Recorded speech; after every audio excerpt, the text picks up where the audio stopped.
Good evening. Thank you so much for joining our webinar. We're super excited to have you guys on board. I know the star of the show today is Rune Maritz, who is the top student in Cyca's most recent ITC, and we're just so excited to be able to have a webinar like this that you guys can join, and yeah, that we can just have a chat to her. Before I get into the details, it is the first of these webinars that we're doing specifically in our program. So please bear with us if there's any ums and ahs or technical glitches. We try to make kind of the conversation just an authentic discussion that's useful. So that does mean it's not scripted, and we not wearing ties and suits and that sort of thing. We're going to run the session quite similarly to, I suppose, a number of the sessions on the program where what's important to us, I suppose, is that we just chat. So that's kind of the format, pretty informal, a nice discussion, and that's basically the way we're going to run for the hour. My name, by the way, is Gareth Olivier. I'm the head of the accounting program, where we have the CTA and the bridging course at Millpark CA Connect. And yeah, guys, just thank you so much again for joining. There's been an overwhelming response to the invite that we sent out. Clearly a need and an interest in these types of sessions. I know quite a few people just been emailing and inquiring, and it's just been amazing to see the diversity of backgrounds. I know we've got guys who are still studying their undergrads, there are guys who going into postgrad that are considering joining some of our programs. There's guys who have completed and they're writing ITC. There's people in practice, qualified CAs from various kind of just walks of life areas and that sort of thing. And so we're just so just grateful that you've joined us and excited for this session. So a really warm welcome. I'm gonna there's four other faces on the screen, and I'm going to introduce them in a second, because there's a few aspects to this session that's useful to know about, just so that you can get your bearings on the screen. You see right at the bottom right, there's something you can click on that says ask a question. Please feel free while we're going kind of to pop anything in there that comes to mind.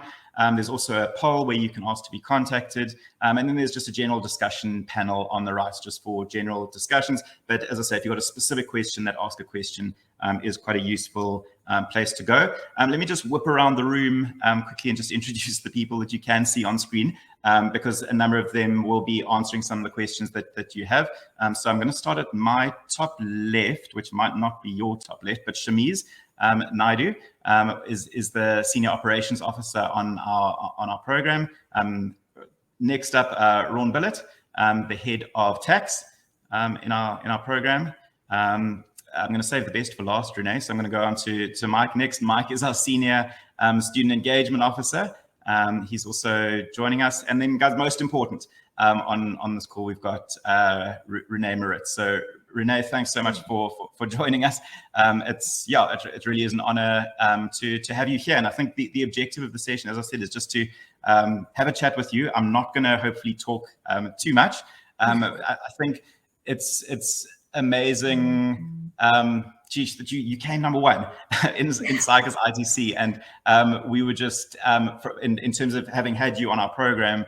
I think we couldn't be more proud just of what you've done. And I think it's just what I'm hopeful, I suppose, for this session is just to understand how that happened. I think I certainly didn't, as a CA, I certainly didn't come number one or top 10 or anything like that in Cyca's ITC. And I think there's a lot of interested people just joining who just love to know just what was the experience like, how did you get there? And so I'm going to ask some probing questions in the next hour, and just to understand your experience, your tactics, and that sort of thing. So I'll introduce you very briefly, but as I say, I'm not going to give an extensive CV because I think that's kind of the point of the hour, to just ask you some questions and get you. So very kind of bare bones basics. Renee, you're 27. Yes. You are doing articles at Mazars. Yes. You did your undergraduate at Stellenbosch. Mm-hmm. You then joined CA Connect Millpark for your postgrad, for your CTA. Or PGDA. You joined in July 2020, so that's middle of last year. for July 2020. July 2020, I'm right, yeah? Yeah. So yes, and then you finished in April 2021. So you were part of our mid-year intake. We've got 2 intakes in one in February every year and one in July. So you were part of the mid-year intake, and then you wrote obviously Psychos ITC in September last year. Yes. And that's kind of your very rough journey. And then out of writing ITC in September 2021, your name was published as the #1 student in the country out of, I think, just over 2,000 students. So quite a remarkable achievement. And maybe, I mean, guys, maybe before we start, when we do these kinds of things in a venue, it's always nice to have kind of a round of applause. Obviously, that isn't possible in here, but maybe something just to welcome Renee to the session. If you can put an exclamation mark in the comments, and kind of I'll go 3, 2, 1. And as I say, kind of 0, you press enter, and the exclamation marks just get a real exclamation mark round of applause. I've never done this before, so I don't know how it looks, but let's try it. So put the exclamation mark in, and let's have a 3, 2, 1. Okay. Okay, amazing. Okay, huge round of applause. And just again, Renee, thanks for joining us. And guys, I'll ask some questions, but as I say, Mike, Rune, and Shamiz will also be keeping an eye on the questions, so they'll answer some of the questions via text. But what I've also asked Mike, Rune, and Shamiz to do, if there is anything kind of pertinent that comes up in the questions, they'll also just interrupt us, and we're kind of going to keep it going like an informal discussion. So guys, please feel free to chip in as we go. So I'm going to dive into it almost with where I left off on the intro, Renee. In some ways, you looked a little embarrassed when I was talking about all your achievements, and kind of just the fact that you came #1, and almost like you almost got some form of accounting celebrity status. Is that fair to say that it's a bit weird? Yes, I think it came obviously as a shock. Ron was actually the person that told me I passed ITC and that I was first, because I was still waiting for that SMS, not knowing whether I passed or not. So obviously a big shock. And I mean, I didn't feel like nothing changed except I was not first in ITC, and now people want to know how I studied and so forth, and nobody ever asked me before. But it's nice, and I am very proud of my achievement, and happy to share some tips if I have. Yeah, awesome. And I've got a few questions to dig into it, but kind of as a starting point, is there anything that that you put it down to? Like, how did that happen? I know it's kind of a big question, but like, is there anything specific that you can think of as like, I did this, and this just led to great things? I think, like I said, you can't simplify it. There's a lot of factors that go in. It's like a whole year doing your CTA, sometimes more. Consistent hard work is probably the thing that pops up in my mind first. That day in and day out, consistently doing your bit would be the #1. And then a lot of things comes with that: a balanced life, mental health, looking after that, having a support network. But I think you can't do it without consistent hard work. Yeah, awesome. And I think that's a narrative we hear from a lot of guys. And I think hopefully what we can do kind of over the next few until the end of the webinar is just unpack that a little bit. Maybe a good place to start, just so we can, I don't know, understand the person who you are. Could you, in a way, describe almost yourself as a student, like what kind of student you were, and potentially still are, and maybe around the idea that sometimes as students we change. So like maybe at school you were a different student to in undergrad versus in postgrad, and like how would you describe yourself as a student? I definitely changed. I think in my undergrad, I wasn't as diligent. I spent a lot of time networking. So not enough time probably in front of the books like I should have. And then going into my postgrad, definitely became more diligent. I am more of a bit of a lone wolf when it comes to studying.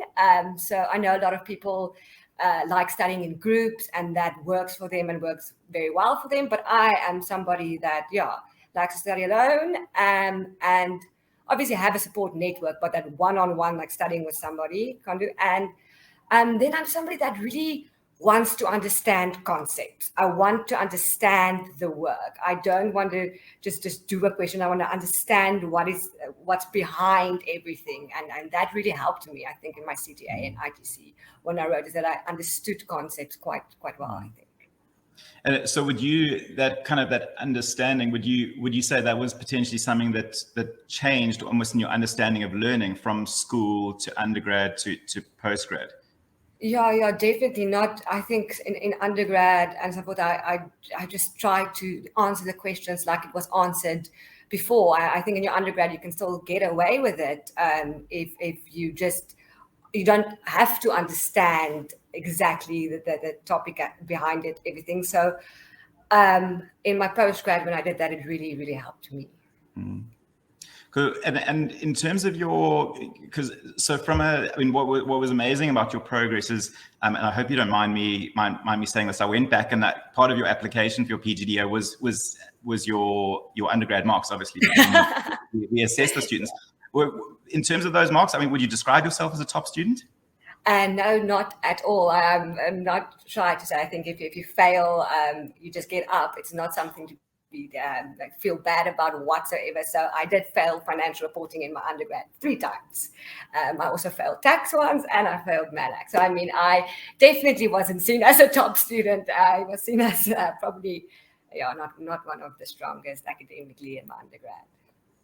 Wow, that's an amazing story, or an amazing journey. In terms of that diligence changing, like you spoke a little bit about the fact that you became more curious and you wanted to understand, and that really kind of hit the spot in terms of an improvement in your marks. Because when you joined our PGD, I think you were near the top of the program, kind of the whole way through. Was there something that almost like caused you to be more curious and want to understand more, that you can pinpoint? I think I also made a mind shift that I really want to do this, that this is what I wanted to do. And I think before, like sometimes you're unsure, you don't know the trajectory of your life, a little bit younger. And I think what happened is I knew in my heart that this is my goal. And when I made that mind shift that I want to be the best that I can be and do the best I can and not want to look back and think, I've given more. And when I made that mind shift, I think it truly helped. I remember when I applied, I was like, we're doing this. We are doing this, Renee. I mean, it's fascinating you say that, and I kind of smile and laugh at the same time, because it's from when I speak to students who do well in the program. I mean, I think we speak a lot about kind of almost aligning the reason for studying with the trajectory of your life and what you hope to achieve. So it makes a lot of sense to me in terms of saying, well, things changed when I understood how this program fits into my life. Because I think oftentimes there's kind of a lot of students in undergrad, when they're less mature, it's like, well, I'm doing this because my dad says I need to do it, or I'm doing this because of something like that. And it sounds like you really took responsibility for your life when it came to postgrad. No, definitely I did. And I think just touching on that, the mental part of studying a CTA and doing ITCs is just as important as getting the technical stuff down. So it really helped me. No, that's awesome. One thing that, Renee, that's kind of also seemed to differentiate you is, one of the things we do in our program is at the beginning of the program, we ask students to introduce themselves as part of the class, because I think a lot of what we see is that fundamental to your success is walking the journey of the program with the lecturers, with the other students. And I went back to your introductory post that you made, and one thing that was different in what you said versus what I think almost every other student said is, you said, "Hi Renee, I'm Renee, this is my background," but then you added, "I'm here to help you. If I can, like, please let me know if I can help you in any way as other students." And you said, "I think we're all on this journey together, and for us to be successful, we need to do it together, and I want to help you." And I thought that was an amazing thing to say, because often as students think, "Oh, well, the lecturers are here to give me the information I need." And I don't know if that rings a bell, that introduction. Yeah, I now remembered as you said it. Can you take us back to kind of what you were thinking and why that was important for you to say as part of an introduction? Well, I think we all know what a daunting journey CTA is, and I think I am somebody that likes helping people, and just thinking what I as well would want is somebody to reach out to in the course. Sometimes it's a lecturer, sometimes you're more comfortable reaching out to a peer. So I think that was just my way, because it's not a contact university and a distance learning. I was like, but I can still put myself out there and be like, from the get-go, we are all in this together. And it's the same vibe if you were in a contact university introducing yourself. It'd also be like, if somebody wants to study, if somebody needs help, I'm here. So just the same approach I would have used. Yeah. I wanted to say that to everybody.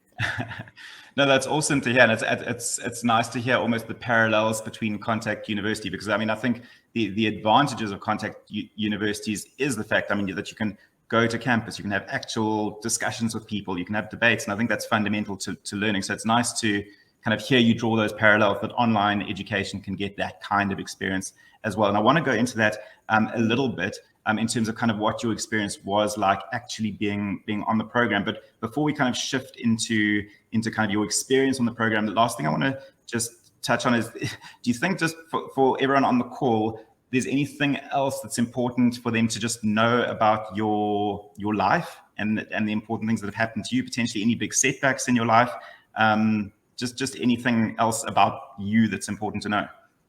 Well, obviously, academically, I had a few setbacks. I did a double major. I did accounting and law, and I first did a year of law articles. So just basically that sometimes we change our minds and we chop and change, but it's never too late, and you can always make a change and do what you want to do. Wow. Okay, so you were actually from you were almost considering law at one stage and not accounting. Yes, so I have a law degree as well, and then through the Law Society of South Africa, I completed practical legal training, which is a year's articles basically, and then I moved and started my CTA. And was there a specific change that you were like, no, I want to do kind of the CA route? I think it made more sense for me to be a CA with a law degree, and where I would see myself and opportunities opening up. The CA route made more sense for me. Interesting. Yeah, and as I say, we've seen a few students come from your background, and it's interesting to know. And I think it's probably a trend that's happening more and more these days, with people aren't feeling like their life and their journey is predetermined from almost like, I started this in my first year of undergrad, and therefore this is the rest of my life. And they're seeing kind of more options that we need to kind of reflect and kind of as and when's needed to change tack. So Renee, maybe we can get into speaking a little bit just about your experience on the program itself. One of the things you mentioned to me when we were chatting, and you've alluded to in this conversation before, is your undergrad that you did, you actually didn't get in to the postgrad program, the CTA at your undergrad university. What was the reason that you joined the CA Connect program? So I think the one thing is I had to start working as well. So for studying and working, I think CA Connect is great, obviously. And we have a lot of people that need to or either want to work and study. I think I obviously went on Google, did a search, and the ITC pass rate of CA Connect was one of the things that what the factors that made me want to join. And then I started asking around, and friends of friends and lecturers that actually know CA Connect, and it's like, this is really a great program. And then decided, that I would really want to join, and got in. So that's good. And in terms of thinking about the actual program, if you think of kind of your 1-year journey from July 2020 to April 2021 on the CTA, kind of what kind of maybe, 3 words come to mind, or what's your general experience with that year of your life? Well, 3 words are going to be very difficult, but I can say from the get-go, I was incredibly impressed. From an admin perspective, when you're applying, I was already getting a great feeling from the program. Everybody was so helpful. From day one, obviously, if you don't know something, you're a little bit like worried, and then starting the course, seeing how structured it is, but also how you can adapt it to your life, the quality of the course material, the availability of the lecturers, how they really wanted you from the get-go to get a study program, already from the get-go speaking about your mental health and how to approach this year. I must say the year went really well, and that was consistent throughout. I was experiencing exactly the same things that I experienced at the beginning of the program. Sure, that's great to hear, and I think some of the comments coming through in the chat is a few guys wanting to kind of know about all those things, and I think it'll be great to dig into a few of those things, because you kind of did a rapid fire of a number of aspects that I think we'll delve in. But maybe also before that, maybe something to touch on is an interesting challenge is the transition between universities. So going from one university into another, what was your experience like almost in kind of day one, week one, month one of the program, and kind of making the shift? Because it would have been, I presume, your first experience in an online course. Yes, I think from the get-go, I was worried, but then there were so many things that assisted you that it almost wasn't in the front of my mind anymore. People were messaging each other, trying to make groups. There were live online sessions. So the online environment wasn't scary for me. I thought I'm going to feel like a fish out of water, but you felt connected, even though it was an online program. And we were obviously going through COVID as well. So everything became more online. So it was a big element of connection, and I didn't find it that difficult to adapt. And from a purely like course, I'm going to different lectures, maybe different type of course material. I just went and applied my mind to the course material that was given to me. And I think I almost started with a knowledge deficit, if I can call it that, because I wasn't very strong in my undergrad. I felt like I knew nothing. And that was an amazing thing with your course, is that I always thought you had to be very strong in your undergrad to be able to pass CTA. But your course takes it from the building blocks of every section. And through that, I got comfortable, and my technical knowledge increased. Can you kind of give us a sense of almost like what a typical week would look like being on the program? Just like because I know you, and maybe part of it you can touch on the fact that I think part of the time that you studied, you were working, and part of it you were studying full time. So it's like, how does that work from a life perspective? Okay, so for people that are now studying full time, obviously you have a more time. So then I was basically doing the work week type of studying, 8 hours a day. And then when I was working, I did Monday to Thursday. So I would get up 7, go to work, would come back from work, exercise, and from 7 to 11 every single night I studied. If somebody knows a little bit more about the course, there is videos and then there's questions. So during the week I would do videos. Friday nights I took off. Saturday mornings exercised, and then about 8 to 10 hours on a Saturday and a Sunday. So it's a lot. You do have to not give up something, but you have to make sacrifices if you want to commit 40 hours a week while working 40 plus hours a week. Sure. And challenge. Was it you? The way you talk, you make it sound like it was quite smooth sailing. In terms of it was just like you just did it, and you were working all this time. Can you talk a bit about your struggles in doing that? In hindsight, we always speak about it. So nonchalantly. Believe me, there were low moments. I think anybody that's ever attempted CTA would know. There were times that I was very tired, that I would watch videos, and then come the weekend, I couldn't even remember the videos I just watched. So a little bit scary because I was a little bit tired. There was a few times, to be honest, where I did a little bit less on a Saturday, a little bit less on a Sunday, and had to restructure my program to fit with my daily life, or have to work overtime and miss a day. Sometimes watching videos at 1.5 speed to catch up. I think it's just being honest with yourself about what you need to do, knowing yourself quite well and how much you can do, and just trying to balance that as best as you can. And unfortunately, there are going to be low times. I can't lie. Or for me, there were some times I was a little bit exhausted and a little bit low. And in those low moments, like, what's the kind of like what was kind of your process in terms of getting through those low moments? I do enjoy exercise, so I think a good old run got all the frustration out.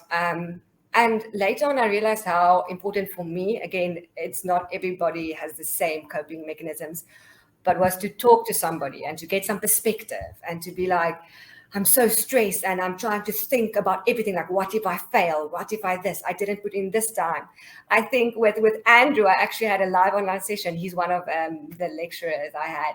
And he could realize that my problem was at that moment that I was just so stressed and just worried about not having done enough. And he was actually just having a half an hour session with me, calming me down. So yeah, it was multiple low moments. But exercise, doing something you enjoy, taking a break, and chatting to somebody to get some perspective, because we get into our minds a lot. Sure. Yeah. No, I think that's really valuable. And I think it speaks, I suppose, to just being part of the community of the program, and that it's hopefully, I suppose, what we hope for the guys who join us is that it's not something you do on your own. It's not just you and your computer. And there are kind of mechanisms with the students in the program. You feel connected to them. You feel connected to the lecturers as well. And there's mechanisms, because I think, certainly in my experience, the way that we get through those tough times is not on our own. You get through tough times by leaning on people you trust and who are able to assist you. Mike, I see you popped up and popped down. I feel like you might have been wanting to ask a question, and Rune, you've been very quiet. So if you guys want to chip in with anything, please do feel free. It's sometimes hard to stop me from asking questions, especially when there's so much activity happening in the chat and lots of students like wanting to know how you did it, Renee. But you actually covered what I wanted to pick up on. I was worried that you weren't going to speak enough to how you manage like the difficult periods. And there were lots of students kind of talking about burnout and that kind of thing.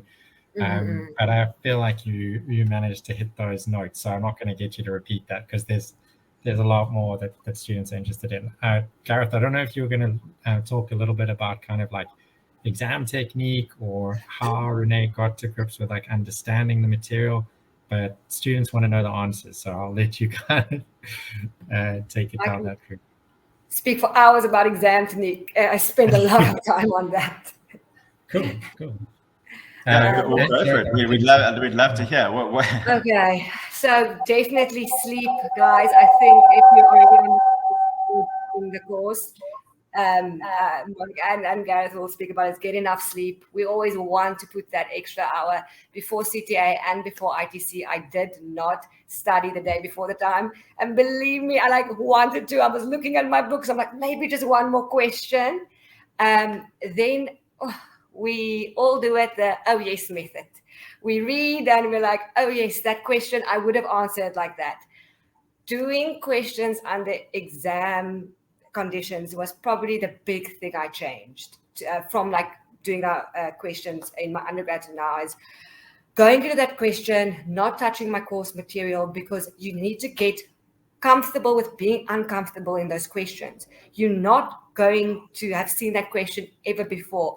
So I really practiced that, and then went back to memos and scrutinized memos to see where do the marks really come from, because in the end I'm writing an exam and I want the marks. I remember Ron even said like, there's easy marks, there's marks where like 30 out of the 100 marks might be easy marks. You did 20 more and then you've passed. And I'm very strict with myself, taking the marks in a test, calculating how many minutes I have, doing that question, and if that time is done, I move on.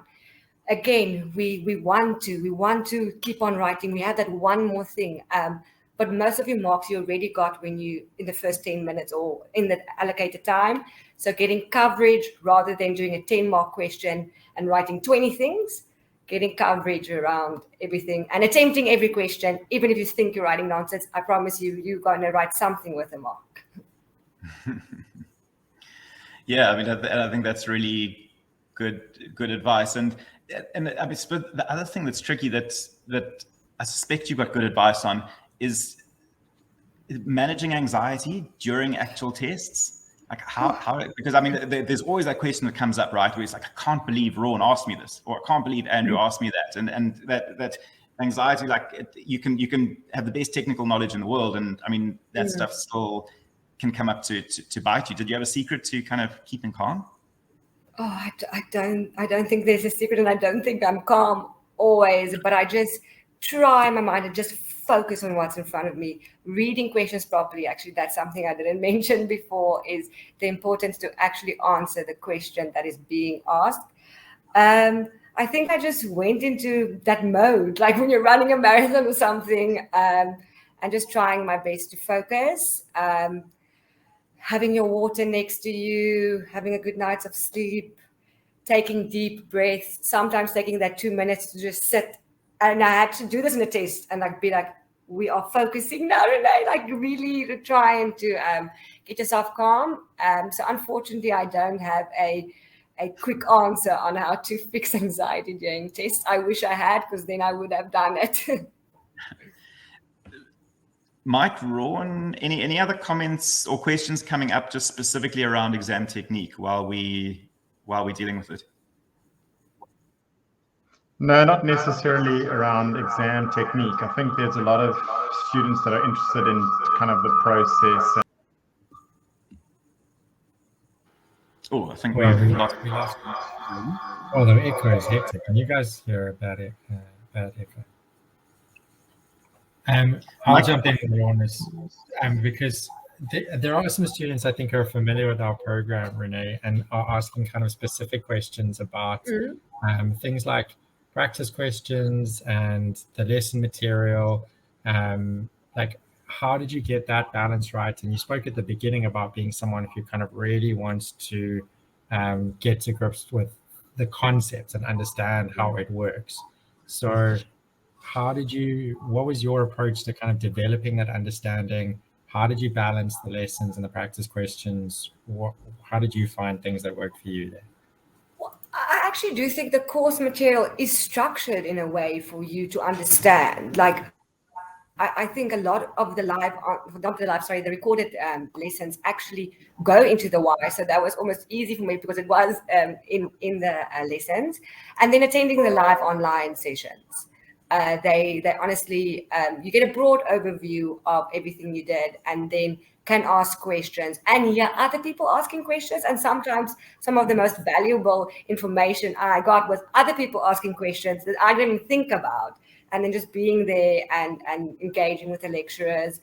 And like I said, for me, weekends, practice questions, and then being realistic in the amount of practice questions I can do, searching for like the more maybe technical ones or more difficult ones, and doing one easy one, one difficult one. If you can't do everything, I just took it day by day. And I must say, I don't know if this is a good thing to say, but there is some flexibility in the course. So if you know that you are very strong in one part and you don't have to watch the lessons because you know it, you have more time to play with, because you can be like, maybe I know Ifrastem, I know it quite well. I will do a practice question, make sure that my knowledge is up to par, and then spending more time on the things you find more challenging, and being honest with yourself and really asking yourself, what do you know? What don't you know? What's your strong suits? Where do you need to spend more time? Can I follow up on that? Because you spoke about the live sessions being kind of a core part for you.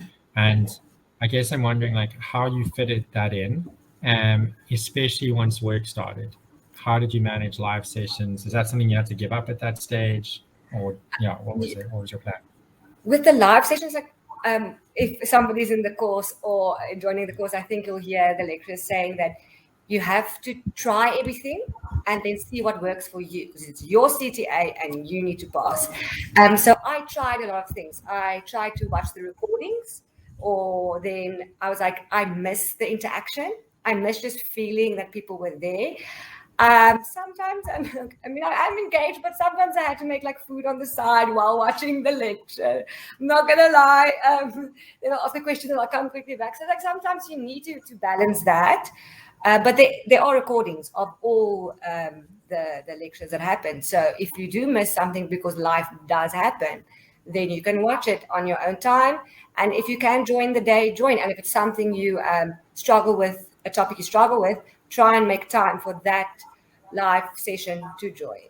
And maybe if you need to work overtime, take that hour and work overtime later or something like that. So you make, sorry, Gareth, I'm just kind of like hijacking things here.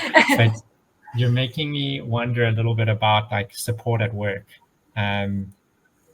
Was there flexibility at work? How did you manage the boundaries with your commitment to the office and your colleagues? Like, was that difficult, or did you feel like you had what you needed from them?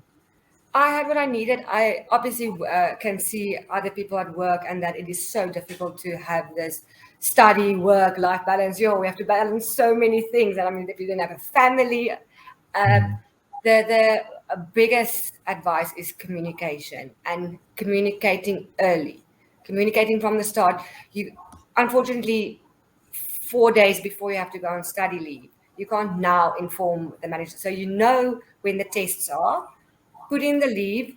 Now before the deadlines hit, they're going to approve the leave, hopefully.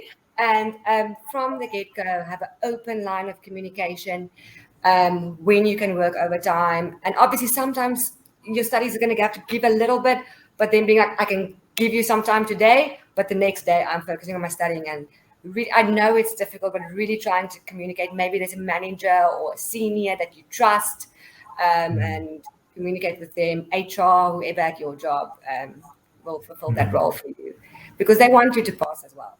My firm wanted me to pass, but I believe every employer wants their employee to pass. I mean, that sounds like a pretty great experience, but it also sounds like it's something you were actively like managing. It didn't happen by chance. And I think that point about like early communication and kind of figuring out how to make a compromise, not just like constantly being the one who gives up your studies, but like, okay, cool, I'm happy to kind of take one for the team, but I do need to make sure that I pick up my studies in the next day or whatever. I feel like that's a really great strategy. It is difficult, but just try and speak up. Can I ask about flexibility, Renee, on another aspect of the program? Because obviously being online, you can do the program from anywhere in the world. And from a test point of view, you can write online, or you can write at any of I think we've got 35 venues around the country at the moment. Did you make use of the kind of the flexibility of location at all during the program? I mean, so I was at home during COVID, so I always wrote online. I didn't write in a venue. So I mean, that was really nice to have that flexibility and not having to travel far to write. But as you said, you have so many locations to write that you don't have to travel that far. But I wrote all my tests online and my final examination. And how was that experience for you, writing online? Because also, I suppose, quite different to the traditional way of writing tests at venues. Yes. I think the whole family knew that test day. Everybody had to be quiet. My door was closed. Everything was right. But it's something to get used to. And then again, switching back, writing ITC in person is then again something to get used to, because when you write alone in your room, it's super quiet and nobody's sitting next to you like worried. And so it's actually, for me, it was a quite nice writing from my home. But I think maybe if you would like to, when you're doing the CTA, maybe write at home once, maybe go and write in person, especially if you're going to write ITC in person. And you guys obviously have the facilities for people to write in person. Awesome. Renee, another thing maybe that's worth talking about, you obviously did the full workload did the CTA over 1 year. We've also got the option to do it kind of for the guys who only can commit 20 hours a week to the program. We've got the half workload option, and that's an option that every student can choose. Kind of once you meet the criteria for entrance to the program, then you can choose full workload or half workload. Given that you were working, did you ever think the half workload might be something you'd make use of, or what was kind of your thought process around that? I think, again, I was lucky that half of the year I was doing studying full time and half of the year I was working. So obviously for me, it was an easier decision to decide to do the full workload. But I depending on the requirements of your job and how much overtime and what level you are, it might be an option to look into doing it over 2 years and then doing 20 hours, because I think that's quite manageable, where 40 hours also manageable, but you're stretching yourself a little bit thinner, obviously. Awesome. So you mentioned kind of from a kind of a preference in terms of how you study. You generally preferred to study on your own. Yes. But you also mentioned at the same time, almost like you were willing to help other students, and you might have got help from other students. To what extent did you almost get to know the other students on the program, and did you have any specific experiences around that? I had like 1 or 2 people that I would chat to, before tests, and like, how was your week before lectures? But yeah, a study friend, but it wasn't like, when are you studying? I'm studying now. The thing is, some people like to have a accountability partner, and I mean, that's quite nice because you study together. But I was lucky that I had friends that were doing it through other institutions, or that were studying for the ITC that already passed. So then I could chat to them more. I'm that person that if somebody tells me they're studying and I'm not studying, I get a little bit anxious, or that they got this far or that. So I think I experienced more from an emotional standpoint. That was how I used the CA Connect resources, and how my friends at CA Connect, we were more looking after each other's like mental health and being there for each other and saying, I'm also stressing, I'm also tired, more than actually asking questions to each other. But would always help if somebody wanted to ask a question about the work. I think all the questions were answered in the live online classes, or you could just book an appointment with a lecturer and ask them directly. So I know some people even go into groups and then just ask the lecturer all the questions they have as a group, because now you're trying to figure it out between the 3 or 4 of you, but the lecturers are there to really help you. It's fascinating hearing you talk, because I mean, the reason I ask is because I mean, one of the things that's important to us in the program is that we don't prescribe a one size fits all to different people. And as you say, like, you had your style of learning, and you had accountability mechanisms built in. Some students prefer to study in groups the whole time. Some, I mean, we've heard amazing stories, I think, of guys who have online study groups, and kind of just groups where they hold each other accountable, sometimes in person, sometimes online. There's, I mean, the sky's the limit. And I think we try, just to provide those mechanisms to, like, kind of whatever kind of works for you in terms of your preference. And so it's interesting to hear how you use some aspects, but not others. And I think that's appropriate. I think a lot of it is almost kind of self-awareness and learning what you need, and seeing if the program can kind of leverage the stuff that you need. You speak about mental health, and I think that's critically important. So I'm interested to hear a little bit about that journey. I think what some of the guys on the webinar might not know is we've got about, I don't know the exact number. I think it's about 14 full-time CAs. I do know the people, but I don't know the exact number. But we've got about 14 full-time CAs on the program that kind of walk the journey with everyone who's involved. But Mike, obviously, who's on screen, you might not know, he isn't a CA like me and Rune, and he's a full qualified psychologist who's dedicated to the program, and that's kind of his.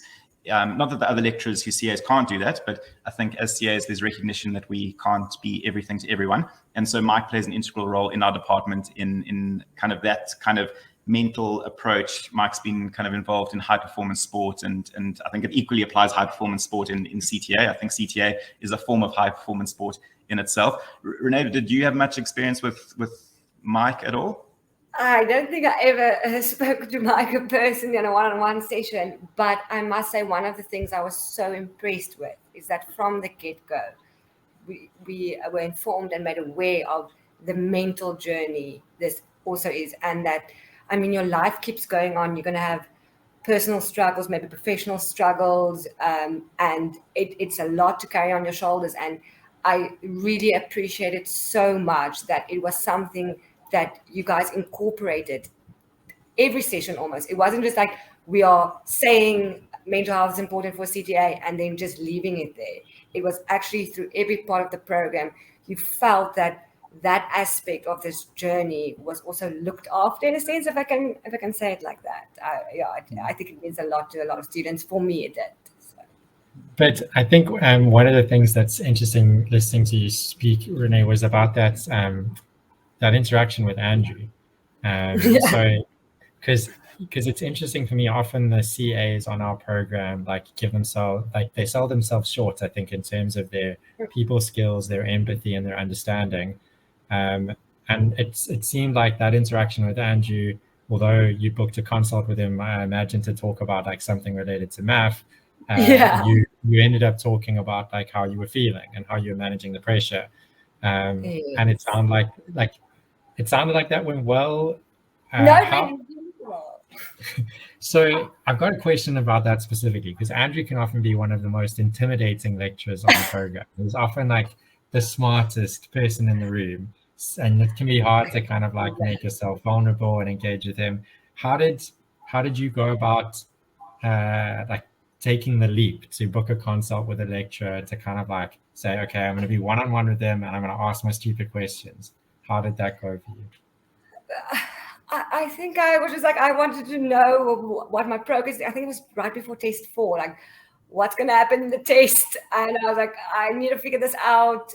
Wanted basically to know like what's the most important things to focus on. I was a little bit behind. And I think also like Andrew, the time slot that I wanted to book, Andrew was there. So I was like, I'm going to book with Andrew. And but I mean, all of the lecturers are so great. It doesn't matter who you book with, they can assist you.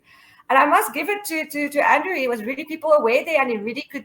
I didn't initiate it. I think he could see this poor woman is a little bit stressed right now. And I remember speaking to my parents afterwards and being like, "Yo, this was such a great experience that a lecturer really took the time and could sense where I was at, and really made me feel better about it. And I could go to bed without anxiety in my head that evening and felt really content about math."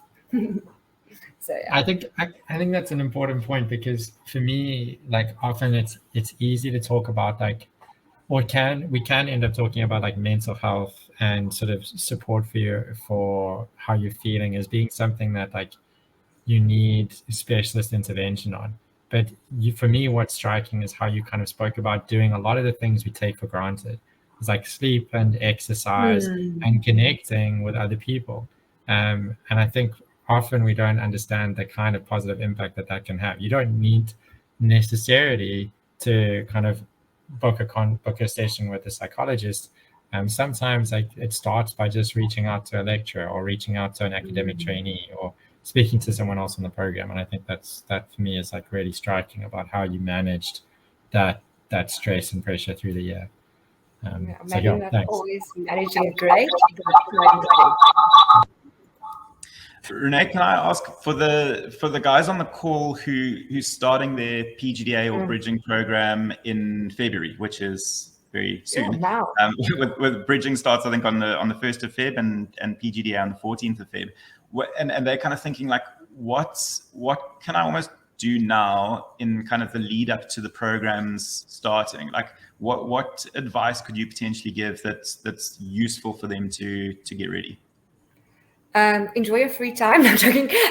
But I think start setting up a timetable. I think the course almost starts with you setting up a timetable, but trying to think realistically where in your life can you fit in study time. But we want to be unrealistic and idealistic and be like, I'm going to study every day 5-6 hours and this is going to be easy. So really be honest with yourself, thinking what time can you study. Start communicating with your friends and family that you are starting this course now, even if you're with your job, and be like, I want to put in 30 to 40 hours if you're doing the full course. I'm just trying to think how you're going to manage it and what's important to you, how you're going to keep balance. Like I said, Friday evenings, I had to be social. So decide on that one thing you're going to do for yourself, that you need to have balance in that life, what's important. So going around with that in your mind and writing everything down and putting it on paper. And then that's your first step to try and stick to the plan you set for yourself. That's awesome. And it's just nice to hear you yeah, just speak about how important almost we often think, I think of academics as kind of this thing that you just do in isolation. And I think what you're saying is how your academic success in a lot of ways is a function of your overall life and how well you can manage that. And I think it comes into kind of the discussion around, geez, how do you manage kind of work pressures and study pressures at the same time? And I think it's bigger than that, because I mean, we've got, it's more than just work and study, because there's also students, for example, who looking after elderly parents, who've got other responsibilities, who've like life happens. We know that. And just, I suppose, acknowledging that life isn't perfect, it's not going to be smooth sailing, but we've got the ability to reflect and adapt. But we can't pretend that that academics happens in isolation. I think is what you're saying. It's a much bigger thing to figure out and look at. And I suspect once you can get kind of the life stuff a bit more aligned, then academics can take care of itself in a lot of ways. Yeah, and I do think with the academics part, because I feel like I maybe focused a lot on the life, is that why I'm so trying to put that 40 hours or whatever, like the course is structured in that way that if you use that time, it's almost like you know what to do in that time. It is 40 hours of work of 40 hours of work. And then there's this trust in the process thing, all the lecturer says, and you actually, if you do it, it works. So I think I was stressing that I wasn't academically strong enough. You don't have to stress about that, because the course material is set out in that way. If you stick to that program and do that bit a day, it really, you can really be successful. I almost want to say you're going to be successful. Awesome, Renee. We're doing well in terms of time. We've got about 9 minutes left. We're going to aim to finish at about 6:30. So I think we're on track. Yeah. We're almost an hour. You going strong. Have you got another hour in you? I'm enjoying this. We'll end at about 6:30. But I want to give a little bit of space just now for just any questions that anyone else has kind of from the questions that we might not have covered. But last one before we get there, anything else that might be helpful to bring up that you almost haven't mentioned so far that you think would be important to share? No, I do think that I have ticked like the balanced life, working hard, and then the believing in yourself and almost doing like in your brain, say, I can do this, I can do this. I know it sounds like a cliche, but if you really believe that you can do it, it goes a long way. It goes a long way. So, and everybody, if you commit, you can do it. Awesome.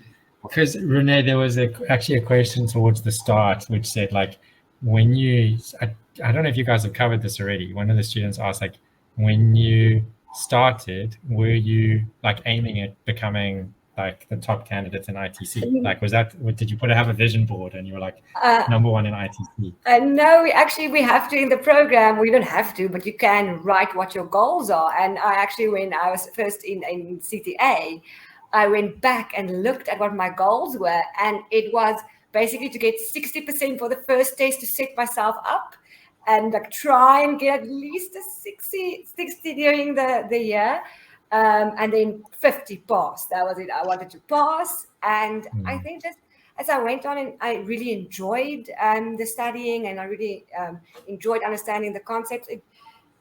That happened secondary.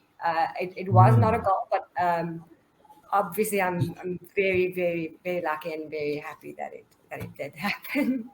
You're talking Rowan's language here. You kind of mentioned a couple of things, like the passing mindset, right? You're aiming for 50%, like that's what you needed. And then I think it's also really cool because often, like, we place so much emphasis on those goals, right? But once you start to actually enjoy the process, which it is clear that you did, right? You started learning, like, grappling with these concepts and figuring this stuff out, and then the outcomes feel themselves. And that's like, it's so awesome to see such a clear example of that coming through and how you approach your studies. I think that my parents, when I came to have like lunch or something, I just wanted to chat maniac to my dad. I think he was like, okay, wow, she's really deep into this program, but I actually enjoyed it. I was like, some text, he's like, because my dad is a CA, he's like, I can't remember how to do it, but I just wanted to chat about it. They're a bit nerdy there, but I mean, I'll take it. Anything else, Mike, Shamiz, Ron? So there've been a lot of questions, some of which we've been able to cover. Ron, do you have anything from your side? Cool. Ron, unfortunately, looks like he's going to have to stay muted. There's like a crazy echo coming. Issues, yeah. Oh gosh. Yeah, this is our sales pitch to anyone who hasn't signed up. If you want to hear the pearls of wisdom that Ron has to share, then you have to join the program. But he doesn't give them out free on webinars. Okay, so I'll try see if there's anything that we haven't already addressed. I think a lot of the stuff we might have kind of covered, whether it was directly or indirectly. Maybe some of the questions have been kind of around like the move to ITC after CTA. So some of it was like, were you set up well with the level of assessment in the CA Connect program? And then did you have to prepare differently when it came to ITC?